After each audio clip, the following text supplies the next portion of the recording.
আজকে আমরা মুর্শিদাবাদ থেকে কলকাতা হাইকোর্টে আমরা এসেছিলাম বিকাশ ভট্টাচার্যের মাধ্যমে যে একটা কেস করার জন্য। মুর্শিদাবাদ জেলায় 11 লক্ষ যারা ভোটার, প্রকৃত ভোটার, তাদেরকে বাদ দেওয়া হয়েছে।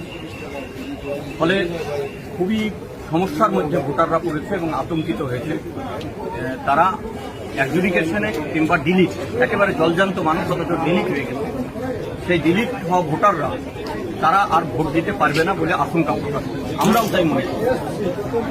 এখন কবে কোর্টের মাধ্যমে বিচারাধীনের মাধ্যমে সেই বিচার হবে আর তারা কবে সাপ্লিমেন্টারি হবে, এখানে কোর্ট বলেছে যে নমিনেশন দেওয়ার আগে পর্যন্ত একটা বেরোবে এবং যারা ভোটের আগের দিন পর্যন্ত ভোটের যাদের নাম বেরোবে তারা ভোট দিতে পারবে।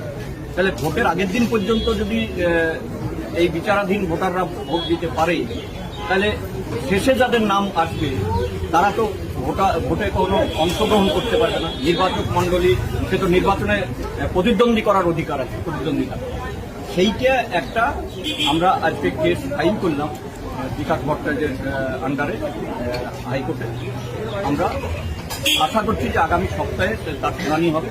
আমরা বলছি যে প্রকৃত ভোটার যারা, তারা যাতে বাদ দেয়। প্রকৃত ভোটারদের বাদ দিয়ে নির্বাচন করা যাবে না। প্রকৃত ভোটাররা কি অন্যায় করেছে, কিভাবে অন্যায় করেছে? নামের বানান ভুল, পদবি ভুল, তো সে নিজে করেনি, এটা নির্বাচন কমিশনের পক্ষ থেকে ভুল করা হয়েছে। তাহলে নির্বাচন কমিশনের পক্ষ থেকে ভুল করা হলে সেই ভুলের দায়িত্ব কার? সেই ভুলের দায়িত্ব কি ভোটারদের?